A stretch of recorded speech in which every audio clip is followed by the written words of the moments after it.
इब्रानियों 11 अध्याय 6 पद कहता है, और विश्वास बिना उसे प्रसन्न करना अनहोना है। बिना विश्वास के परमेश्वर को प्रसन्न करना अनहोना है, असंभव है। ईश्वरीय चंगाई सभा के दौरान क्या होता है, क्या आपको याद है? आपको वैसे ही परमेश्वर के सामने अपना विश्वास दिखाना चाहिए, क्योंकि परमेश्वर के पास आने वाले को विश्वास करना चाहिए कि वो है और अपने खोजने वालों को प्रतिफल देता है। परमेश्वर के सामने आपको इस प्रकार के विश्वास के साथ आना चाहिए जो परमेश्वर को प्रसन्न कर सके। तो परमेश्वर निश्चित रूप से कार्य करेगा, चाहे आपको असाध्य रोग क्यों ना लगा हो, चाहे आप गंभीरता से अपंग क्यों ना हो। विश्वास क्या है? विश्वास ये विश्वास करना है कि वो है। अब क्या आप ये कहेंगे, क्या विश्वास करते हैं कि परमेश्वर जिंदा है और परमेश्वर ने सब बातों को रचा है? परमेश्वर इस तरह के विश्वास से प्रसन्न नहीं होता। आपके पास सिर्फ ज्ञान है। ये सुनने के बाद कि परमेश्वर जिंदा है और सर्वशक्तिमान है, ये सब बातें आपके दिमाग में ज्ञान के रूप में होती हैं, लेकिन ये वो विश्वास नहीं जिसे परमेश्वर स्वीकारता हो।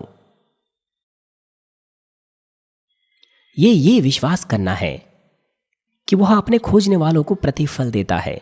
आप जानते हैं कि अगर आप परमेश्वर के लिए विश्वास योग्य रहेंगे तो यह स्वर्ग में प्रतिफल बनेगा। लेकिन क्या यह विश्वास है? नहीं, ये सिर्फ ज्ञान के रूप में है। इसीलिए परमेश्वर इस तरह की चीजों को ग्रहण नहीं करता। आपको सही से पहचान करनी है। अगर आप सचमुच विश्वास करते हैं तो परमेश्वर कार्य करेगा, लेकिन अगर वो कार्य नहीं करता तो यह सच्चा विश्वास नहीं है, यह ज्ञान के रूप में विश्वास है। परमेश्वर इस विश्वास को नहीं चाहता। ये जीवित विश्वास नहीं है, ये आत्मिक विश्वास नहीं है।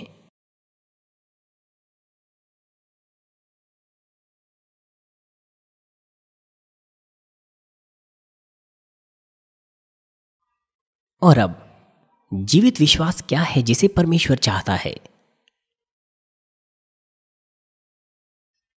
यदि आप सचमुच विश्वास करें कि परमेश्वर है, तो किस प्रकार का मसीह जीवन आपको जीना चाहिए?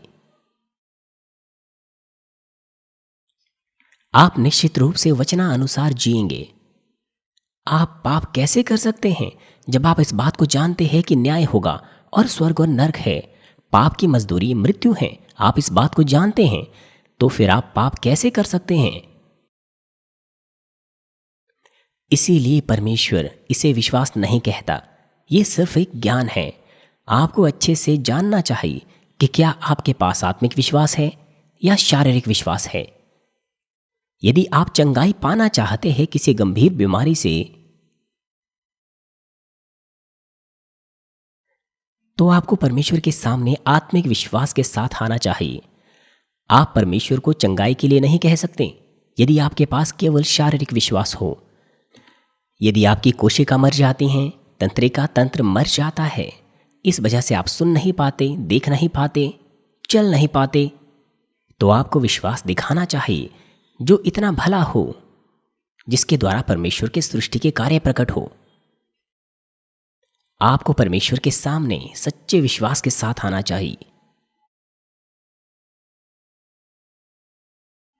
यदि आप सचमुच विश्वास करते हैं तो स्वाभाविक रूप से परमेश्वर के लिए आप विश्वास योग्य रहेंगे, क्योंकि आप जानते हैं कि इस धरती पर चीजों को एकत्र करना अर्थरहित है। यदि परमेश्वर आपकी आत्मा बुला लें तो सब बेकार है। चाहे आप कितने ही शान और शौकत घर में क्यों ना रहते हो, चाहे कितना ही पैसा आपके पास क्यों ना हो, वो बेकार होगा अगर परमेश्वर स्वर्ग में आपकी आत्मा बुला लें। यदि आपके पास सच्चा विश्वास होगा तो आप स्वर्ग में चीजों को एकत्र करेंगे। स्वर्ग में कोई चोर नहीं है। परमेश्वर आपको 30, 60 और 100 गुना अधिक प्रतिफल देगा। वे जो स्वर्ग में प्रतिफल एकत्र करते हैं वो इस धरती पर भी आशीषें पाते हैं।